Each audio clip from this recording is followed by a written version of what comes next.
A'udzubillahi minasyaitonir rajim. Bismillahirrahmanirrahim. Rabbi shrah li sadri wa yassir. Alhamdulillahirabbil alamin. Assalatu wassalamu ala asyrafil anbiya'i wa sallallahu ala alihi wasallam ajma'in. Rabbi shrah li sadri wa yassir li amri wahlul 'uqdatam min lisani yafqahu qawli. Okey, sebagaimana biasa selepas kita yang ini bertawajuh, kita sekadar pengisian tazkirah pendek lah. Okey, supaya jelas apa yang kita buat, kemudian apa yang kita buat kita faham, dan apa kita faham dan kita yakin. Okey, maknanya waktu bertawajuh tu dikata-kata menghadapkan wajah kita, segala panca indera anggota zahir dan batin kita kepada Allah Subhanahu Wa Taala. Yang mana dengan kaedah kafiat yang telah dibekalkan, ini kafiat zikir latifatul qalbi. Di mana latifatul qalbi yang kita benamkan dengan kalimah ismuzat itu adalah salah satu kaedah kita untuk berzikirullah. Kalau kita tahu berzikirullah ni ada bermacam-macam kaedah lah. Pertama dengan jalan jihar, yang ni kita menyebut nama Allah dengan lafaz lidah. Okay, jalan kedua jalan al-khafi, yang ni jalan yang kita sembunyi. Kedua-dua itu diterima Allah SWT. Makna bukannya ada beza, kata orang tu yang ni sampai, ini tak sampai. Semua Allah terima ibadat selagi mana tidak kita mensyirikkan Allah SWT dengan segala benda-benda makhluknya.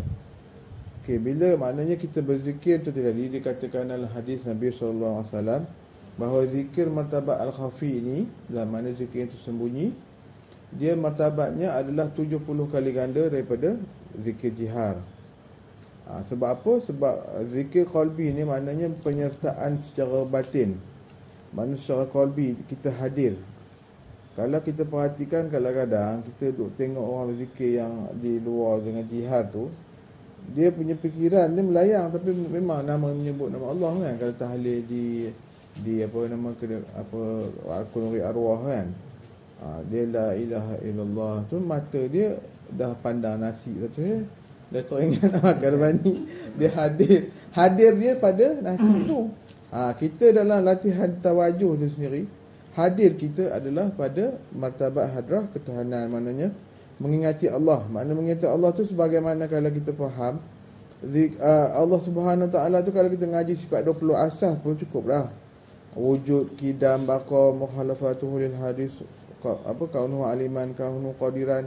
Mana Allah tu tidak menyerupai segala sesuatu, dan dia maha mendengar lagi maha melihat.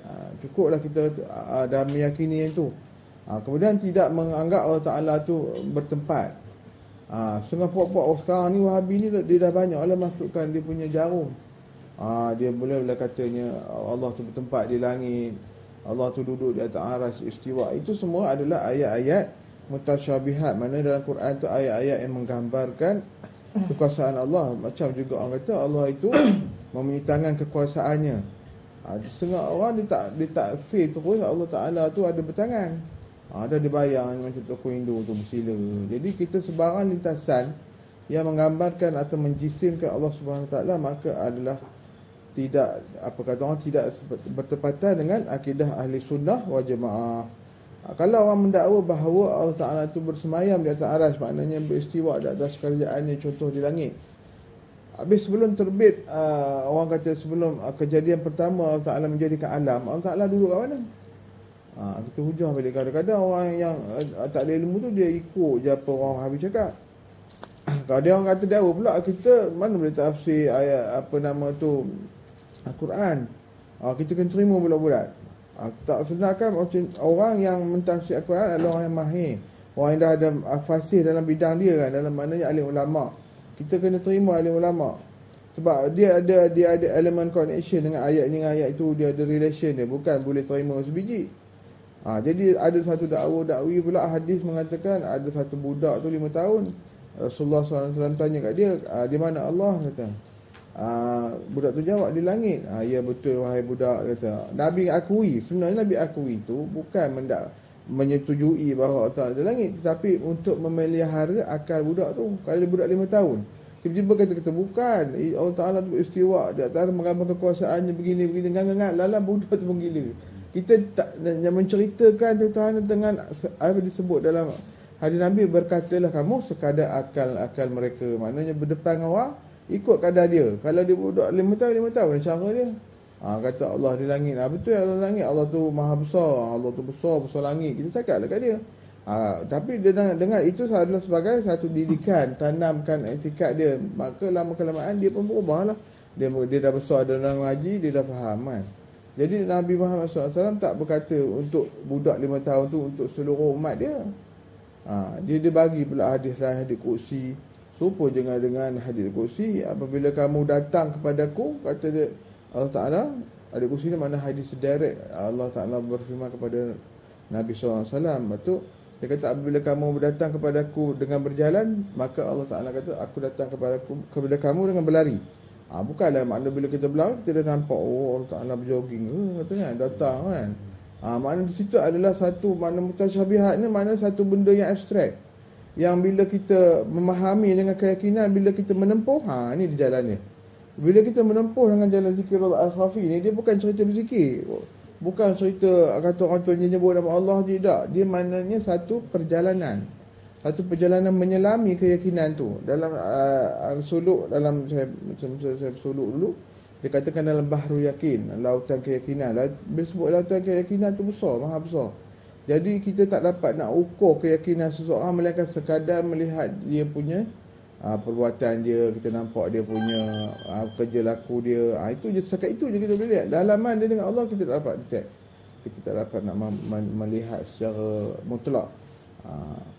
Maknanya lautan keyakinan tu tadi, apabila kita menyelam dengan zikrullah tu, kita nampak lah apa dia katakan wujud. Contohnya wujud Allah tu dalam kalau lisannya sifat 20-nya, wujud Allah itu ada, lawannya mustahil tiada. Kita hafal itu je lah. Tetapi dalam melayari, menyelami dalam bahru yakin tadi, kita makin lama akan melihat kewujudan Allah tu berbekas pada hati. Bukan sekadar kita dalam semayang je. Dalam semayang selesai habis, kita dah tak ada nampak wujud Allah Ta'ala. Jadi di sinilah kata orang sufi, kita nak melatih diri, berdidik sikit demi sikit untuk menyelami lautan bahru yakin tu. Pasal apa? Dalam iman kita, rukun iman pertama tu mengucap 2 kalimah syahadah. Bahasanya kita mengucap Allah, apa mengucap? Orang kata asyhadu an la ilaha illallah wa asyhadu anna Muhammadar Rasulullah. Itu je orang faham. Tetapi sebenarnya aku naik saksi. Apa maksud saksi? Saksi tu kita melihat. Maknanya bila kita tengok tu, kalau contoh orang kata api tu ada terbakar rumah tu, nampak asap je lah, terbakar je lah kan. Tapi bila kita jadi anggota bomba tu pula, kita pergi berdepan, pegang paip tu, nampak api tu, dah saksi dah. Dah nampak ni apa api besar. Kita selama tak tengok asap je, rasa terbakar tengok asap. Tapi bila kita menyaksikan, terasa ni apa api. Lepas tu bila kita menyelami saksi tu, penyaksian tu, kita nak masuk ke dalam api tu, kita jadi anggota bomba, kita nak masuk air pemadam, terasa bahangnya. Terasa bahang. Maknanya di situ dah merasai penyaksian tu. Itu lebih orang yang ada 3 level keyakinan. Dalam tasawuf disebut orang yang ainul yakin, orang yang ilmu yakin, orang yang martabat ainul yakin, orang yang martabat hakul yakin. Orang yang pertama tu tadi, ilmu yakin dia nampak asap tu tadi, nampak mana orang terbakar tu di sana, di Kuala tu nampak asap, terbakar, dia tahu ilmu je. Kemudian orang jadi anggota bomba tu tadi, dia dah merasai ainul, melihat, menyaksikan, dah terasa bahang. Itu orang yang kedua, martabat kedua kira dah mantap dah, ilmu dah ada ilmu dan dah masuk ke martabat kedua. Orang yang hakul yakin, orang yang terbakar dengan api tu langsung lenyap. Itu dia katakan orang yang dah dikatakan insanul kamil. Maknanya orang yang insan tu telah sempurna, martabat kamil dia sebagai orang yang sempurna penyaksian dia kepada Allah Subhanahu Wa Taala. Maka kerja-kerja kita dalam berzikir, bertasbih ni bukan cerita sikit. Bukan sekadar nak nyukupkan 1,000, 2,000, 3,000. Tak, dia adalah satu generate, kata orang, satu penjenaan supaya kita lebih hidup hati kita di masa-masa kita berhadapan dengan kehidupan seharian. Sampailah kita waktu sakaratul maut. Dia apa sebut orang sakarat? Sakarat ni maknanya mabuk. Sakarat ni kata dia, guru saya di Asyadu Arakan, dia cerita kat Fakar Ahmad, dia macam kalau kena tu macam orang mabuk penin, duduk satu tempat musim-musim. Jadi sakarat ni ditetapkan dengan zikirullah. Bila orang yang ada jalan zikir, jalan ibadat dia dengan Allah, dia tidak ada dia tak ada mabuk tu, dia tetap dengan Allah Ta'ala, jadi dimudahkan. Tak ada yang sengah terkejut, kata nampak apa, memang terkejut lah, dah benda tak biasa tengok. Dalam amal ibadat pun buat meloheh-loheh je kan, tak ada sesungguh. Sekali tengok nur Allah Ta'ala tu, nur dalam satu istilah nur tabdal. Tu ada cerita nanti kita sembang lain lah. Dalam nur tabdal tu, satu dia katakan zauk dan wujudan, maknanya satu perasaan yang kita rasa berbeza daripada kita lihat, kita rasa sekarang. Jadi disebabkan perbezaan yang amat dahsyat itulah kita bersedia dari sekarang. Tak adalah kata besok nak mati di kelang kabutnya. Kita jadi orang tenang kan. Jadi tak, macam contoh orang tenang meninggal dia, pertama dikatakan berpeluh di dahinya. Berpeluh tu macam orang nak warm up jogging, ada berpeluh dahi. Kemudian kedua, mengalir air matanya setelah dipejamkan matanya. Tanda orang husnul khatimah lah. Kemudian ketiga, saya lupa lah apa. Muka dia bercahaya lah. Mana kita setelah dimandikan, kita lihat muka dia bercahaya seolah-olah orang yang apa nama tadi, yang baru mengambil apa nak kata orang yang dalam, dia kata nur bastul wajhi. Nur bastul wajhi ni selalunya orang yang selepas ambil wuduk dia akan lihat nyata cahaya dia. Kemudian orang selalu lepas semayang dia bercahaya muka dia. Dia kita dapat lihat tanda-tanda orang beriman lah. Kemudian kadang-kadang kita pergi pun dah tengok muka, kalau contoh Cina mati ke apa, memang akan rasa bila tengok tu gelap semacam, walaupun muka dia putih melepak. Itulah Allah nak bagi tanda lah.